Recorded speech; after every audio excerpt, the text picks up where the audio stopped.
हमें पहला थिस्सलुनीय उसका 5वां अध्याय 16 से 19 तक ही सिर्फ पढ़ना था। यहाँ पर आप जब 16 से 19 को पढ़ेंगे या थोड़ा और ऊपर नीचे पढ़ेंगे, यहाँ पर बहुत सारी बातों को आप देखेंगे संत पौलुस संक्षेप में लिख रहे हैं, क्रिस्प करके बहुत छोटे छोटे शब्दों में लिख रहे हैं, लेकिन वो बातें बहुत एक्सटेंसिव हैं, बहुत गंभीर हैं और बहुत बड़े बड़े विषय हैं जिनको संत पौलुस छोटे छोटे पदों में क्रिस्प करके आपको दे रहे हैं। जैसे पहला कहता है सदा आनंदित रहो। सदा आनंदित रहना हमारे लिए, मनुष्य के लिए लगभग इम्पॉसिबल है। हम अक्सर दुखी रहते हैं, कई चीज़ें होती हैं, कई कारणों से। कई बार कुछ कारण नहीं है तो भी दुखी होते हैं। जैसे मुझे याद है, शायद मैंने कुछ एक न्यूज़ देखा था, आप हस्बैंड वाइफ के बारे में सुनते होंगे अक्सर, फॉरेन में तो ज़्यादा, कि वो डिवोर्स ले लेते हैं आसानी से। कुछ भी होता है डिवोर्स ले लेते हैं, पति ने डांट दिया या पत्नी ने खाना नहीं बनाया या फिर कुछ भी रीज़न होता है XYZ, उसकी वजह से वो दुखी हो जाते हैं और वह सीधा डिवोर्स ले लेते हैं। लेकिन मैंने कुछ दिन पहले एक अजीब केस सुना था, 1 साल हो गया शायद उस बात को, कि पत्नी ने अपने पति को डिवोर्स दे दिया और उसका कारण ये है कि पति कभी झगड़ा नहीं करता है उसके साथ। तो लोग दुखी हैं, अगर उनके पास दुख नहीं है तो भी वो दुखी है कि हमारे पास दुख क्यों नहीं है। तो हम देखेंगे कि हमारे पास बहुत सारे दुख के कारण हो सकते हैं और उन सारी चीज़ों को संत पौलुस जानते हैं और वो कह रहे हैं सदा आनंदित रहो। हमारा विषय तो ये नहीं है, पर हम अपने विषय की ओर आगे बढ़ रहे हैं। जैसा कहता है आत्मा को ना बुझाओ। 17वें पद में हम आएंगे, जो हमारा मुख्य विषय है आज का। कहता है निरंतर प्रार्थना में लगे रहो। कितना सेकंड लगा मुझे पढ़ने में? केवल 3 सेकंड। निरंतर प्रार्थना में लगे रहो। बहुत छोटा सा वचन है। संत पौलुस कह रहे हैं कि आपको निरंतर प्रार्थना करना है। अगर हम इसको अंग्रेजी में पढ़ते हैं, हिंदी में हम इसका अर्थ क्या समझते हैं कि हमें लगातार प्रार्थना करना है। लगातार मतलब शायद रोज़, शायद हर सप्ताह, शायद पूरे दिन, इस तरह से प्रार्थना करना है ना। तो हम करते भी हैं, हम रोज़ प्रार्थना करते हैं, कभी कभी छूट जाता है ना। पर क्या हम कहेंगे कि हमारी प्रार्थना लगातार नहीं हो रही? हो रही है ना, लगातार निरंतर प्रार्थना हो रही है। कभी कभी शायद कुछ दिक्कत आने की वजह से जॉब, शायद 2 दिन प्रार्थना छूट जाए, 3 दिन प्रार्थना छूट जाए। कई बार लोग दुखी होते हैं तो महीनों प्रार्थना नहीं करते हैं, परीक्षा में पढ़ते हैं तो महीनों प्रार्थना नहीं करते हैं। पर बाइबल कह रही है निरंतर प्रार्थना करते रहो। अंग्रेजी में जब आप इसको पढ़ेंगे तो वहां पे लिखा हुआ है प्रे विदाउट सीजिंग। प्रार्थना करिए बिना छोड़े हुए। मतलब एक भी टाइम ऐसा ना हो कि जब आपको प्रार्थना के साथ कॉम्प्रोमाइज़ करना पड़े, छोड़ना पड़े। कहता है प्रे विदाउट सीजिंग। आप अगर आपका एक निरंतरता का समय है प्रार्थना का, आप ऑफिस से आए हैं और आपको लग रहा है आज बहुत काम हो गया, मैं थक गया हूँ और आज तो सो जाता हूँ, संत पौलुस कह रहे हैं प्रे विदाउट सीजिंग, क्योंकि वो आपका प्रार्थना का समय है। आप उसे छोड़ नहीं सकते हैं, क्योंकि आप कितने भी बिजी हों, आपने एक टाइम तो ज़रूर खाना खाया होगा। हो सकता है आप बहुत बिजी हों, आपने लंच स्किप कर दिया हो, पर आप डिनर करके ही सोएंगे। तो संत पौलुस कहते हैं जितना ज़रूरी हमारे लिए खाना पीना है, उतना ही ज़रूरी हमारे लिए प्रार्थना है मसीही जीवन में। तो इसीलिए प्रे विदाउट सीजिंग। अगर मैं आपको कहूँ हर दिन खाना खाइए, क्या सुनने में अजीब लगेगा? है ना? 3 टाइम खाना खाइए, सुनने में अजीब लगेगा? नहीं। इसमें कौन सी नई बात है? संत पौलुस कह रहे हैं प्रे विदाउट सीजिंग, बिना छोड़े प्रार्थना कीजिए, निरंतर प्रार्थना कीजिए। और हमें ये सुनने में थोड़ा अच्छा लगता है, थोड़ा अटपटा लगता है, निरंतर कैसे प्रार्थना कर सकते हैं। पौलुस कह रहा है कि निरंतर प्रार्थना करना है। प्रार्थना हमारे लिए अति अति अति आवश्यक है। हमने पिछले सप्ताह इसको डिस्कस किया था, किस तरह की प्रार्थना होनी चाहिए, कैसे प्रार्थना करना चाहिए, बहुत सारे विषय हमने डिस्कस किए थे। तो प्रार्थना जो है हमारे मसीह जीवन का एक महत्वपूर्ण भाग है। अगर आप एक मसीही हैं, एक मसीह व्यक्ति में और समाज के अन्य लोगों में फ़र्क यही होता है कि मसीह जीवन और अन्य लोगों का जीवन में भिन्नता होती है। मसीह लोग अपने जीवन को बहुतायत के साथ जीते हैं। उनकी लाइफ में भी प्रॉब्लम होते हैं, समस्याएं होती हैं, पर मसीही लोग अपना जो जीवन है वो बहुतायत के साथ जीते हैं। लेकिन केवल वही मसीही जिनका जीवन प्रार्थना का जीवन होता है, वो मसीह की बहुतायत को अनुभव कर पाते हैं, मसीह की शांति को अनुभव कर पाते हैं, मसीह में जो सामर्थ है उसको अनुभव कर पाते हैं। केवल जो नामधारी मसीही हैं कि हाँ हम तो मसीही हैं, शायद कभी कभी चर्च भी जाते हैं, ऐसे लोग मसीह जीवन की बहुतायत को अनुभव नहीं कर सकते हैं, क्योंकि मसीह जीवन की बहुतायत को अनुभव करने के लिए हमारा प्रार्थना का जीवन होना बहुत ज़रूरी है। कई बार कई लोग बहुत सारी पुस्तकें पढ़ते होंगे, प्रार्थना कैसे करें, प्रार्थना क्यों करें, कब करें, वगैरह वगैरह। आपने बहुत प्रचार भी सुना होगा। और प्रचार सुनते हैं तो खासकर उस टाइम क्या होता है कि प्रचार सुनने के बाद हमें लगता है भाई आज से तो मैं प्रार्थना करूंगा, आज तो मैं 3 घंटे प्रार्थना करूंगा। अभी मैं थोड़ा उस तरह का प्रीचिंग एक्चुअली होता क्या है, प्रीचिंग होता है वो आपको परमेश्वर के वचन के लिए प्रेरित करता है और आपके दिल में एक आग लगती है। तो जब आप वो वाली प्रीचिंग सुनते हैं तो आपको लगेगा मुझे करना है, पर आपको करना तो है, लेकिन हम एक दिन करते हैं शायद, या एक सप्ताह करते हैं और उसके बाद हम ठंडे पड़ जाते हैं। पौलुस कहते हैं प्रे विदाउट सीजिंग। प्रार्थना जितना आसान है उतना ही मुश्किल है। क्यों? क्योंकि हम प्रार्थना जब करते हैं, हम इनविजिबल गॉड से प्रार्थना करते हैं, फिजिकल शरीर में हम उससे प्रार्थना करते हैं जो फिजिकली नहीं है। इसलिए हमारे लिए प्रार्थना करना बहुत मुश्किल हो जाता है ना, हमें लड़ना पड़ता है, हमें जूझना पड़ता है, टाइम सोचना पड़ता है, निकालना पड़ता है प्रार्थना करने के लिए। संत पौलुस इस बात को अच्छी तरह जानते हैं और वो खुद भी इस बात को कहते हैं कई विषयों के लिए कि मैं अपने शरीर को मारता, कूटता और वश में लाता हूँ। तो प्रार्थना करने के लिए कई बार हमें अच्छा प्रीचिंग सुन सकते हैं, अच्छा बुक्स पढ़ सकते हैं, पर अंत में हमें अपने शरीर को मारना और कूटना पड़ेगा ताकि हमारा शरीर जो है वो डिसिप्लिन में आए, अभ्यास में आए कि हम प्रार्थना करें। मैं आपको एक फ़नी फैक्ट बताता हूँ जो शायद आप अभी जैसे बड़े हो रहे हो तो आप लोग खासकर आप अनुभव करोगे, पर मैं क्योंकि काफ़ी बड़ा हूँ तो काफ़ी अनुभवी हूँ, तो अपने अनुभव से आपको बताता हूँ। कई बार आत्मिक लोग जो हैं वो भी प्रार्थना को अवॉइड करने की कोशिश करते हैं। मैं आपको एग्जांपल देता हूँ अपना। मान लीजिए हम प्रेयर मीटिंग में गए हैं, पहले हम एक प्रेयर मीटिंग में जाते थे अक्सर, रेगुलर प्रेयर मीटिंग, और हमारा प्रेयर टाइम होता था 6 बजे का। और मैं शुरू से कोशिश करता हूँ कि मैं पंक्चुअल रहूँ, थोड़ा जल्दी जाऊँ या एटलीस्ट टाइम पर जाऊँ। तो हम मिलते थे, लगभग सभी लोग आ जाते थे 6 बजे, पर हम प्रार्थना 6 बजे शुरू नहीं करते थे। हम बैठ के बातचीत कर रहे हैं, लगभग सभी को पता है कि 6 बज गया है और हम इंतज़ार करते थे 6:05 हो जाए, 6:10 हो जाए, और कोई बोलता नहीं था। फिर 15 होते तो लगता था कि चलो थोड़ा लेट हो ही गया है, अब बोल देते हैं। तो फिर कोई बोलता था अरे प्रेयर का टाइम हो गया है। पता सबको होता था, और मैं आपको बता रहा हूँ, आप इस चीज़ को अनुभव करेंगे या अगर आपने अनुभव किया है तो आपको पता होगा, पता सभी को होता है कि टाइम हो चुका है, पर कहता नहीं है कोई। पर जैसे जैसे थोड़ा सा टाइम हो जाएगा, थोड़ा सा और लेट होते ही 15 मिनट, चलो अरे प्रेयर का टाइम हो गया है, और फिर बोलते हैं सब हाँ हाँ चलो प्रेयर करते हैं। और ये चीज़ अक्सर होती थी, लगभग हर दिन होती थी। तो ये क्या दिखाता है? ये दिखाता है कि हमारा शरीर प्रार्थना करना नहीं चाहता है, हम प्रार्थना करना नहीं चाहते हैं। लेकिन संत पौलुस कहते हैं कि मैं अपने शरीर को मारता, कूटता और वश में लाता हूँ। क्या हम अपने शरीर को मारते, कूटते, वश में लाते हैं कि हम अधीन रहें परमेश्वर की बातों के? वचन कहता है कि शरीर आत्मा के विरोध में और आत्मा शरीर के विरोध में हमेशा काम करते हैं। तो या तो आप एक टाइम में आत्मिक काम कर पाएंगे या फिर शारीरिक काम कर पाएंगे, आप बैलेंस नहीं कर सकते। तो इसलिए हमें शरीर को मारना है। प्रार्थना के विषय में एक प्रभु के दास हैं, संत नहीं बोलूँगा उनको मैं, बिली ग्राहम।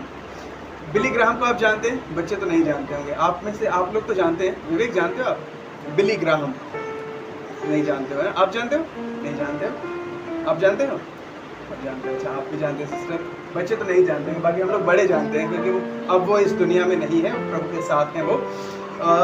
जो बिली ग्राहम है वो लगभग 70s, 80s, 90s में बहुत बड़े इवेंजलिस्ट थे, और वो बड़े बड़े क्रूसेड करते थे, और वहाँ पर लोग हजारों की संख्या में, सैकड़ों की संख्या में प्रभु को ग्रहण करते थे।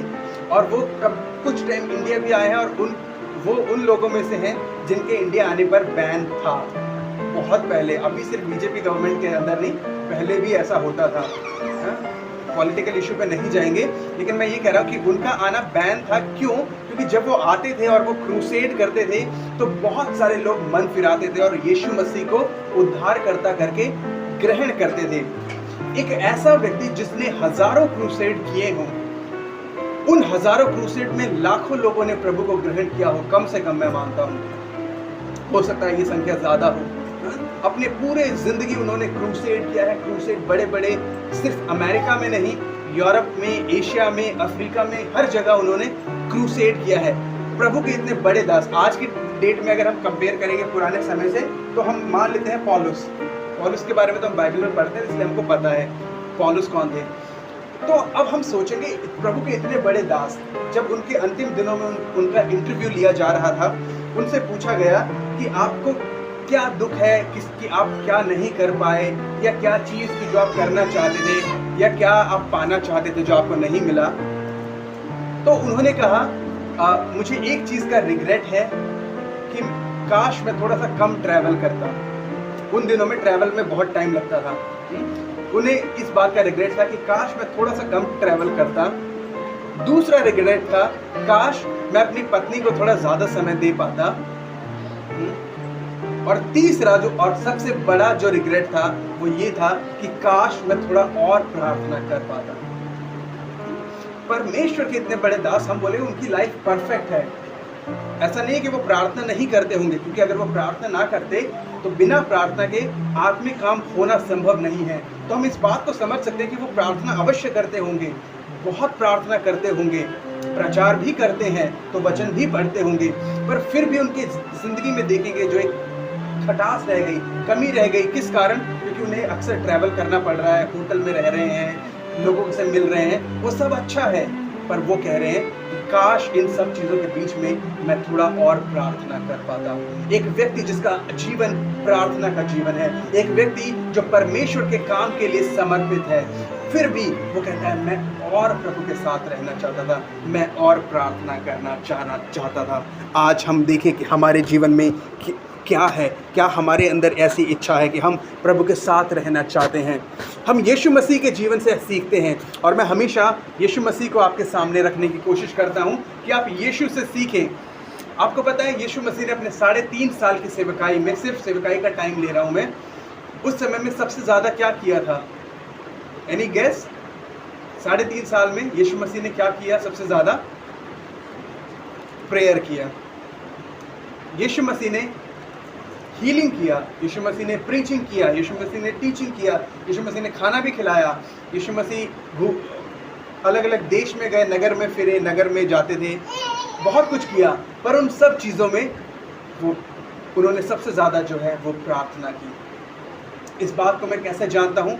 बाइबल में कम जगह बताया गया है, पर फिर भी बताया गया है कि यीशु एकांत में पूरी रात प्रार्थना करता था। आप देखेंगे जब जब यीशु मसीह के बारे में बताया गया है कि वो प्रार्थना करने गए हैं, तो दो चीज़ें हुई हैं अक्सर। या तो वो अकेले गए हैं जब वो पूरी रात प्रार्थना कर रहे हैं, या फिर अपने चेलों को लेके गए हैं और उनके चेले सो गए हैं। तो इसका अर्थ हम समझ सकते हैं कि यीशु मसीह पूरी रात लगभग प्रार्थना करते होंगे। तो यीशु मसीह कर सकते हैं, है ना, क्योंकि वो तो परमेश्वर के पुत्र हैं, उनके लिए तो पॉसिबल है, वो सब कर सकते हैं। तो यीशु के लिए भी पॉसिबल नहीं था। यीशु भी थकता था, उसे भी नींद आती थी। बाइबल बताती है कि जब चेले नाव में थे और एक बार जब तूफान आया, यीशु मसीह उस समय सो रहे थे। क्यों? क्योंकि वो थके हुए थे, क्योंकि उन्होंने शायद रात में प्रार्थना की होगी, दिन भर सेवकाई की होगी। अब वो दूसरे नगर जा रहे हैं, यीशु मसीह सोए हुए हैं। लोग चिल्ला रहे हैं, आंधी तूफान आ रहा है, पर यीशु मसीह इतनी गहरी नींद में है कि उनको फर्क नहीं पड़ रहा है। यीशु मसीह दिन में सोते थे। आप एक पिक्चर देखेंगे शायद यीशु मसीह के विषय में, लूका का सुसमाचार से, जीसस मूवी आप देखेंगे, वहाँ पे एक सीन है, आप उसको देखेंगे, वो बाइबल में लिखा नहीं हुआ है, आर्टिस्टिक फ्रीडम है, पर मैं सोचता हूँ कि वो सही है। आप देखेंगे जब यूहन्ना के चेले यीशु मसीह से पूछने आते हैं कि आप ही मसीहा हैं, तो वहाँ पर आप उस पिक्चर में देखेंगे यीशु मसीह सो रहे थे, उनके चेले आकर उन्हें उठाते हैं कि यूहन्ना के चेले आपसे मिलने आए हैं, और वो उठकर पानी पीते हैं, और कुछ भी होगा, जो भी जूस या पानी पीते हैं, और फिर उनसे बात करते हैं। तो आप क्या देख रहे हैं कि यीशु मसीह दिन में सो रहे हैं, खाली समय में। क्यों? क्योंकि यीशु मसीह पूरी रात प्रार्थना कर रहे हैं। दिन उन्होंने कई चीज़ों के लिए निकाला हुआ था। दिन उन्होंने लोगों के लिए निकाला हुआ था, जब वो लोगों को प्रीच करते थे, लोगों को टीच करते थे। दिन में वो लोगों को हील करते थे, चंगाई देते थे, दिन में लोगों को शिक्षा देते थे, दिन में ट्रैवल करते थे, क्योंकि पुराने समय में जो ट्रैवल है वो दिन में ही किया जाता था। सिर्फ नदी का एक ट्रैवल होता था जो दूर था, वो रात में किया जाता था, बाकी सारे ट्रैवल दिन में किए जाते थे। यीशु मसीह, अभी हमने सुना पढ़ा, वो दिन में सोते भी थे। तो यानी कि अपने लगभग सारे काम यीशु मसीह दिन में करते हैं। एक काम है जो वो रात में करते हैं, एक काम है जिसको वो सबसे ज़्यादा प्रायोरिटी देते हैं, सबसे ज़्यादा समय देते हैं, और वो है प्रार्थना। तो यीशु मसीह प्रार्थना को प्रायोरिटी देते हैं। तो आप और मैं किस चीज़ को आज प्रायोरिटी देते हैं, हमें सोचने की आवश्यकता है। प्रार्थना, हम जानते हैं, परमेश्वर के ऊपर निर्भरता है। यीशु मसीह पूरी रात परमेश्वर पर निर्भर रहते थे, परमेश्वर से सामर्थ पाते थे, और अगले दिन वो लोगों को वो सामर्थ देते थे। अगले दिन वो लोगों को चंगाई देते थे, लोगों से प्रेम करते थे, क्योंकि यीशु मसीह का जो सोर्स था वो परमेश्वर था। तो प्रार्थना हमारा परमेश्वर के प्रति ह्यूमिलिटी को दिखाता है, परमेश्वर के आगे हमारे समर्पण को दिखाता है कि हम परमेश्वर के ऊपर निर्भर हैं। बिना परमेश्वर के हम कुछ भी नहीं कर सकते। यीशु मसीह इस बात को कहते हैं इस तरह से, जब वो चंगाई कर रहे हैं और बहुत कुछ कर रहे हैं, यीशु मसीह कहते हैं, मैं वही करता हूँ जो अपने पिता को करते हुए देखता हूँ। और वो अपने पिता को किस समय देखते थे? स्वर्ग में तो ऑफकोर्स देखा ही होगा, लेकिन धरती पर रहते हुए किस समय देखते थे? उस समय जब वो प्रार्थना में होते थे। वो देखते होंगे कि पिता उनसे कहता है, कल ये व्यक्ति तुम्हारे पास होगा, और तुम्हें इसको और मैं इसको चंगा करूँगा, और तुम्हें इसको करना है। मैं चंगा करूँगा पर तुम्हें करना है। और यीशु मसीह अगले दिन पिता से पाकर, पिता पर निर्भर होकर चंगाई करते थे। हम संसारिक लोग कई बार सोचते हैं कि हम किसी के ऊपर निर्भर नहीं हैं, खासकर बाहर के लोग। हमारे मसीही लोग भी शायद सोचते हों, पर बाहर के लोगों का मानना है कि वी आर सेल्फ सफिशिएंट, हम ही अपने बॉस हैं, हम ही अपने क्रिएटर हैं, हम सब कुछ हैं। ये बिल्कुल झूठ है। जो इस बात को कहता है कि मैं ही सब कुछ हूँ, मैं अपने लिए सेल्फ सफिशिएंट हूँ, ये बहुत बड़ा झूठ है। हम कभी भी सेल्फ सफिशिएंट नहीं हैं। चाहे आप कितने भी बड़े व्यक्ति हों, चाहे आप कितने भी अमीर व्यक्ति हों, you are never self sufficient. अगर आप अपने लिए सफिशिएंट हैं तो आप इस दुनिया के लायक ही नहीं हैं। कैसे? किसी के पास बहुत पैसा हो सकता है और उसको अपने पैसे पे घमंड हो सकता है, पर आप देखेंगे कि वो फिर भी काम कर रहा है, वो सेल्फ सफिशिएंट नहीं। क्यों काम कर रहा है? उसे अपने कस्टमर्स को खुश करना है, अपने क्लाइंट्स को खुश करना है। क्या वो सेल्फ सफिशिएंट है? नहीं, वो अभी भी लोगों का गुलाम है, उसे लोगों को खुश करना पड़ रहा है। अगर खुश नहीं करेगा, जो करोड़ों रुपए उसके पास हैं वो चले जाएंगे, ख़त्म हो जाएंगे। कोई डॉक्टर बन जाता है, वो सोचता है मैंने तो सब कुछ पा लिया, ये इंजीनियर बन गया तो सब कुछ पा लिया, सरकारी नौकरी हो गई तो सब कुछ पा लिया, और आप सेल्फ सफिशिएंट नहीं है। आप फिर भी अपना लाइफ पार्टनर ढूंढते हैं कि कोई एक व्यक्ति मिले जिसके साथ मैं अपनी ज़िंदगी बिताऊं। तो आपको एक पार्टनर की आवश्यकता होती है। आप सेल्फ सफिशिएंट नहीं है, क्योंकि अगर आपको किसी और चीज़ की आवश्यकता भी नहीं है तो भी आपको खाने की आवश्यकता है, और वो खाना आपने प्रोड्यूस नहीं किया है। आपको पीने की आवश्यकता है, आपने उस पानी को प्रोड्यूस नहीं किया है। आप बोलेंगे मैं तो दुकान से खरीद के लाया हूँ। हाँ, सही है, पर दुकान वाला तो गोदाम से लेके आया है, उसने भी खुद प्रोड्यूस नहीं किया। ठीक है, गोदाम वाला किसान से लेके आया है, पर किसान ने भी उसे प्रोड्यूस नहीं किया है। क्या बात कर रहे हैं? किसान ने खेती की तभी तो आया। किसान ने सिर्फ बीज डाला, उसने सिर्फ मेहनत की, उसने फल नहीं उपजाया। फल उपजाने वाली ज़मीन है, और मुझे बहुत अद्भुत लगता है कि कैसे परमेश्वर बीज से एज इट इज़ फ्रूट्स निकालता है। और जब मैं ये सोचता हूँ तो ये अद्भुत लगता है। हमें लगेगा हम सेल्फ सफिशिएंट हैं, हम साइंस की भाषा में बोलते हैं लोग चांद पर जा रहे हैं, आसमान पर जा रहे हैं, अच्छी बात है, लेकिन कैसे जा रहे हो? साइंस के थ्रू। कैसे जाते हैं चांद पे? बताओ प्रिया, चांद पे कोई कैसे जाता है? एलेक्स चांद पे जाते, आप चांद पे जाना चाहते हो? मून पे कैसे जाओगे? उड़ के जा सकते हो क्या? नहीं जा सकते। कैसे जाओगे? रॉकेट से जाओगे। अच्छा, वेरी गुड। रॉकेट कौन बनाता है? आप बोलेंगे रॉकेट तो इंसान बनाता है ना? ऑब्वियसली इंसान बनाता है। देखो हमने कितनी तरक्की कर ली, हम खुद कर सकते हैं। हम ये सब इसलिए कर पाए हैं क्योंकि परमेश्वर का आत्मा हम में है, परमेश्वर ने हमें श्वास बख्शा। फिर भी हम सेल्फ सफिशिएंट नहीं हैं। क्यों? क्योंकि जो रॉकेट का जो मटेरियल है वो हमने नहीं बनाया है। आप बोलेंगे इंजन तो इंजीनियर्स ने बनाया, फ्यूल किसी कंपनी ने दिया। वो फ्यूल उस कंपनी ने खुद नहीं बनाया, उन्हें वो ज़मीन से मिला, और वो ज़मीन उन्होंने खुद नहीं बनाई थी।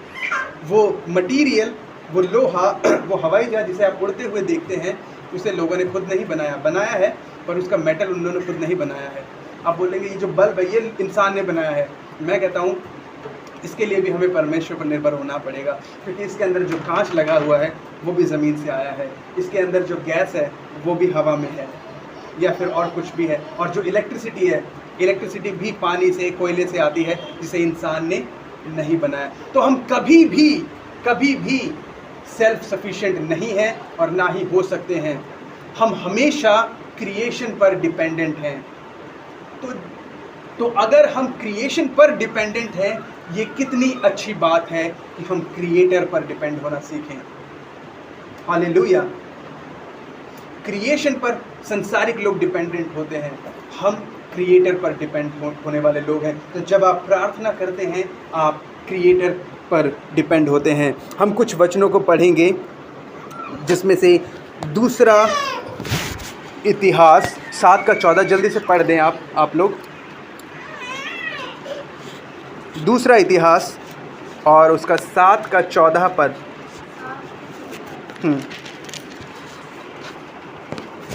और एक जना कोई निकालो, एक जना ही निकालो, दूसरा निकालो। भजन संहिता 2:8।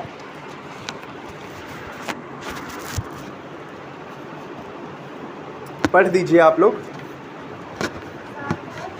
मेरी प्रजा के लोग जो मेरे ठहराते हैं, दिन होकर प्रार्थना करें और मेरे दर्शन की खोजी होकर अपनी बुरी चाल से फिरे, तो मैं स्वर्ग में से सुनकर उनका पाप क्षमा करूंगा और उनके देश को ज्यों का त्यों कर दूंगा। हाँ जी, आगे पढ़ें आप। 2:8। मुझसे मांगो और मैं जाति जाति के लोगों को तेरी संपत्ति होने के लिए और दूर दूर के देशों को तेरी निज भूमि बनाने के लिए दे दूंगा। आप एक और वचन पढ़ें, यशायाह उसका 40:31। यशायाह 40 उसका 31।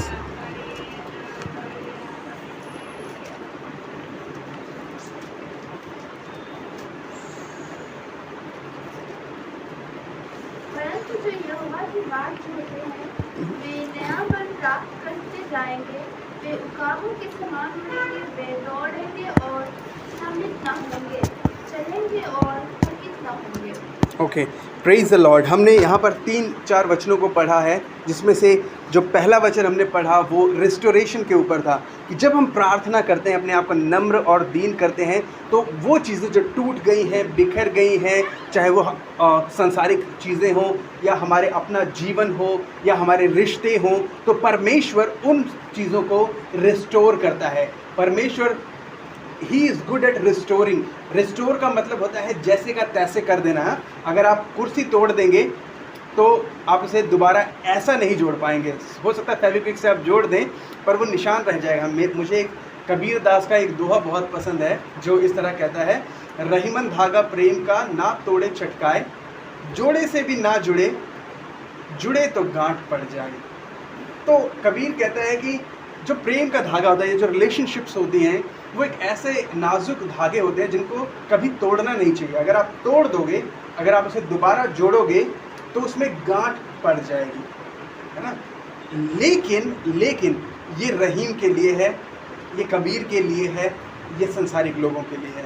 हमारा परमेश्वर जब रिस्टोर करता है, he is good at restoring, और जब वो रिस्टोर करता है तो चीज़ें पहले जैसे हो जाती हैं, चीज़ें पहले से भी बेहतर हो जाती हैं। सांसारिक रीति से लोगों ने यीशु मसीह को मारा, उसे गाड़ा, पर बाइबल बताती है परमेश्वर की आत्मा ने उसे तीसरे दिन जीवित कर दिया। तो परमेश्वर रिस्टोर करने वाला परमेश्वर है। तो यदि हमारे जीवन में कोई गिरावट है, चाहे वो पर्सनल लेवल पर हो, चाहे वो फैमिली लेवल पर हो, चाहे वो कलीसिया के रूप में हो, किसी भी तरह की गिरावट हो, चाहे वो हमारे कारण हो, चाहे वो दूसरे लोगों के कारण हो, कई कारण हो सकते हैं।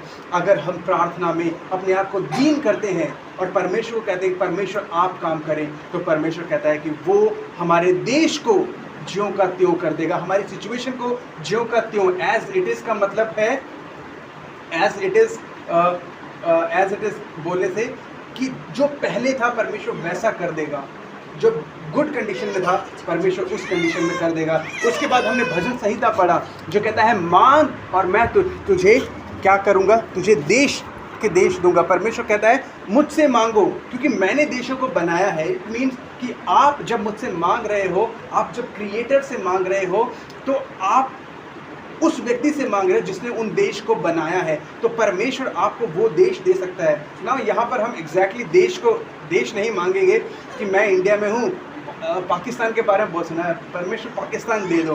परमेश्वर आपको पाकिस्तान दे देगा। उसके दो पहलू हैं। यहाँ पर जो बाइबल कहती है वो आत्मिक पहलू के लिए, परमेश्वर आपको आत्मा में पाकिस्तान दे सकता है। शर्त ये है कि आप घुटने टेकें, प्रभु के पास आएँ। प्रभु आपको पाकिस्तान दे सकता है कि वहाँ पर लोग मन फिर आएँ। पाकिस्तान इसलिए नहीं देते कि आप वहाँ पर जाकर रूल करें, बट परमेश्वर कह रहा है कि मैं तुम्हारे देश को ज्यों का त्यों कर दूंगा। क्या आपको फ़र्क पड़ता है पाकिस्तान में क्या हो रहा है? श्रीलंका में महंगाई है, क्या आपको फ़र्क पड़ता है? आपने अपना बजट कम, सुषमा तुमने बजट ऊपर नीचे किया, श्रीलंका में चीनी 200 रुपये किलो है, आपको फ़र्क नहीं पड़ता। क्यों? आपका देश, आपकी टेरिटरी वो है जो आपको प्रभावित करती है। तो परमेश्वर कहता है कि मैं तुम्हारी टेरिटरी को रिस्टोर करूंगा, मैं तुम्हारी टेरिटरी को रिन्यू करूंगा। वचन कहता है यशायाह 40:31 में कि वे जो यहोवा की बाट जोहते हैं नया बल प्राप्त करते जाएंगे। लोग अपना बल खोते जाते हैं धीरे धीरे, पर जो लोग यहोवा की बाट जोहते हैं, बाट जोहने का मतलब वेट करना, इंतज़ार करना, तो जो लोग परमेश्वर का इंतज़ार करते हैं प्रार्थना में, वे नया बल प्राप्त करते जाएंगे। और बिलीव मी, अगर हम परमेश्वर से नहीं पा रहे हैं तो हम कभी भी कुछ नहीं कर सकते हैं। अगर हम अपनी तरफ से कई बार मेहनत करेंगे कुछ अच्छा करने का, अच्छा भी करेंगे, लेकिन सही मायने में हम तभी कर पाएंगे जब हम प्रभु से पाएंगे। जब आपको प्रभु देता है अनुग्रह, तो आप दूसरों को अनुग्रह दे पाते हैं। जब आप प्रभु से प्रेम को पाते हैं, तब आप दूसरों से प्रेम कर पाते हैं। जब आप इस चीज़ को रियलाइज़ करते हैं कि परमेश्वर ने मुझे सेंट मेंट दिया है, तब ही आप सेंट मेंट दे सकते हैं। चाहे वो आपकी ऑफरिंग हो, चाहे वो किसी को क्षमा हो, चाहे वो किसी के लिए कुछ करना हो, जब आप इस बात को रियलाइज़ करते हैं, और ये सिर्फ तभी हो सकता है जब आप प्रभु के साथ प्रार्थना में रहें, आप इस चीज़ को अनुभव कर पाते हैं कि मैं सबसे बड़ा पापी हूँ और परमेश्वर ने मेरे लिए अपने प्राण को दिया है, तो आपके लिए मुश्किल नहीं होगा कि आप अपने उन लोगों को माफ़ करें जिन्होंने आपके विरोध में किया है। हम सभी के लाइफ में ऐसे लोग हैं या होंगे जिन्होंने हमारे विरोध में किया है, पर जब हम प्रार्थना करते हैं तो परमेश्वर हमें सामर्थ्य देता है, वो रियलाइजेशन देता है कि हमारे कितने पाप क्षमा हुए हैं, तब हम लोगों को क्षमा कर पाते हैं। अगर आपके जीवन में कोई घटी है, कोई कमी है, तो प्रार्थना करें, और ना केवल इसलिए प्रार्थना करें कि वो घटी कमी पूरी हो जाए, बल्कि इसलिए प्रार्थना करें कि आप मसीही जीवन को बहुतायत से जी सकें। जब हमने प्रभु को ग्रहण किया, हमने यूहन्ना उसका 10:10 पढ़ा ना, चोर केवल चोरी करने के लिए, घात करने, नाश करने आता है, पर मैं इसलिए आया कि वे जीवन पाएं और बहुतायत से पाएं। तो इस बहुतायत के जीवन को हम तभी अनुभव कर सकते हैं जब हम परमेश्वर के साथ संबंध में रहते हैं। बाइबल कहती है तुम मुझ में बने रहो, मैं तब तुम में बना रहूँगा और तुम फल लाओगे। मुझसे अलग होकर तुम फल नहीं ला सकते हो। हमें प्रभु में बने रहने की आवश्यकता है। फ़र्क नहीं पड़ेगा आप कितना ज़्यादा कमाते हैं या कितना कम कमाते हैं। फ़र्क नहीं पड़ेगा आपके कितने कम दोस्त हैं या ज़्यादा दोस्त हैं। फ़र्क नहीं पड़ेगा कि आप कितने लोगों को पहचानते हैं या किसी भी को भी नहीं जानते हैं। फ़र्क सिर्फ एक बात से पड़ेगा और वो है परमेश्वर। अगर हमारे जीवन में परमेश्वर है, अगर हम परमेश्वर के साथ संगति करने वाले लोग हैं, तो ही हम मसीह जीवन की बहुतायत को अनुभव कर सकते हैं। भजन संहिता उसका 118 उसका 18 में कहता है, धन्य है यहोवा पर भरोसा रखना प्रधानों पर भी भरोसा रखने से उत्तम है। तो आज आपका और मेरा भरोसा कहाँ पर है? क्या हम अपने लोगों पर भरोसा रखते हैं? मैं जैसे अपनी वाइफ को भी कई बार कहता हूँ कि मुझ पर भी भरोसा मत रखो। ऐसे कई बार हमें लगेगा कि मेरा पति है तो सब कुछ है, मेरी पत्नी है तो सब कुछ है, मेरा परिवार है तो सब कुछ है, मेरा दोस्त है मेरे साथ तो सब कुछ है। वो सब अच्छा है पर वो सब कुछ नहीं है। अगर परमेश्वर हमारे जीवन में नहीं है, परमेश्वर की उपस्थिति में हम नहीं चलते हैं, तो हम उस बहुतायत के जीवन का अनुभव नहीं कर पाएंगे। बाकी सब चीज़ें करते रहेंगे संसारिक लोगों की तरह, लेकिन अगर आप परमेश्वर के साथ साथ चलेंगे मेरे प्रियो, आपका जीवन अलग होगा। एक उदाहरण देकर मैं समाप्त करना चाहूँगा। यूसुफ के जीवन में, यूसुफ जब मंत्री बना तब उसके कारण लोग आशीषित नहीं हुए, बल्कि जब यूसुफ गुलाम था तब भी लोग उसके कारण आशीषित हुए। तो इससे फ़र्क नहीं पड़ता कि आपकी फिजिकल कंडीशन कैसी है, आपकी फाइनेंशियल कंडीशन कैसी है, आपकी सांसारिक कंडीशन कैसी है। इससे फ़र्क पड़ता है आपकी और मेरी आत्मिक कंडीशन कैसी है। क्या आप और मैं परमेश्वर के साथ साथ चलने वाले लोग हैं? क्या आप और मैं प्रार्थना करने वाले लोग हैं? जैसा यीशु ने अपना जीवन का अधिक समय, शायद 1.5 साल, शायद 2 साल मिनिस्ट्री के जो 3.5 साल थे, उसमें यीशु ने अपना आधा समय सिर्फ और सिर्फ प्रार्थना में बिताया। आज आप और मैं प्रार्थना को कितना प्रायोरिटी देते हैं। और अगर हमें प्रार्थना करना मुश्किल लगता है तो संत पौलुस की बात को याद करें, मैं अपने शरीर को मारता कूटता और वश में लाता हूँ। मेरे प्रियो, अगर हम प्रार्थना में बने रहेंगे, प्रार्थना जीवन हमारा होगा, तो ही हम मसीह की बहुतायत को अनुभव कर पाएंगे, उसे पाएंगे और उसी को हम लोगों को दे पाएंगे। प्रभु चाहता है कि आप आशीष का सोता बने और इसके लिए ज़रूरी है कि आप आशीष पाएं। मैं आपको आशीष के विषय में एक वचन ज़रूर बताना चाहूँगा आने वाले दिनों में कि हमें बाइबल क्यों कहते हैं कि हमें अपने शत्रुओं के लिए भी प्रार्थना करना है। प्रभु चाहता है कि वो आपको आशीष दे, इसलिए वो सिखाती है कि हमें अपने शत्रुओं के लिए भी प्रार्थना करना है। वो एक अलग विषय है, पर मैं कह रहा हूँ, क्या हम प्रार्थना कर भी रहे हैं? अगर नहीं तो आज से करना शुरू करें। अगर कर रहे हैं तो उसे और कमिटमेंट के साथ करें। जैसा हमने शुरू में सीखा, प्रे विदाउट सीजिंग। हमारे प्रार्थना के जीवन में कोई गैप ना आए, कोई गैप ना आए, कुछ भी हमें प्रार्थना से अलग ना करे। मेरा जॉब मुझे प्रार्थना से अलग ना करे, मेरा खाना मुझे प्रार्थना से अलग ना करे, मेरे घर में पार्टी है वो मुझे प्रार्थना से अलग ना करे, मेरे दोस्त के साथ मुझे समय बिताना है वो मुझे प्रार्थना से अलग ना करे। मेरे प्रियो, प्रे विदाउट सीजिंग।